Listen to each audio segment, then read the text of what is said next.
Alright, hello YouTube and YouTube subscribers. If you look very closely, this tank actually looks slightly different, and that's because I took out some cuttings from this tank.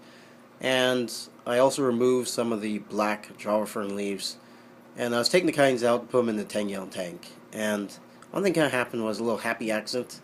As I was taking some of the cuttings from this Anubia along the sides right here, um, some of the rock work actually shifted slightly. So what happened was these plants, they kind of collapsed downwards a bit, and as a result I got this slope of a nubia that goes up and then levels off with the giant sword, and it slopes back down with the driftwood.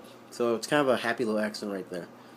And now what I just recently did about 30 minutes ago was I took this Anubia kind right here and I put it in this tank. I gathered up as many Java fernlets as I could find in 75 gallon, and I wedged them into these pieces of driftwood. I moved the driftwood further to this side, and I hid the sponge filter behind it. I ripped out most of the water sprite in here because it wasn't that good looking, and I replanted the more fresher plants, so they're growing up. And then to finally stop it off, I added some black, about probably I don't know what, 2 or 3 pounds of white sand. So this side, I mean not white sand, white gravel. So this side is mostly gravel. There's a lot more gravel on this side, and that basically acts as anchorages for the water sprite and for the two small giant swords I put in here. These giant swords, they take a while to grow, so they'll be able to fit in this tank.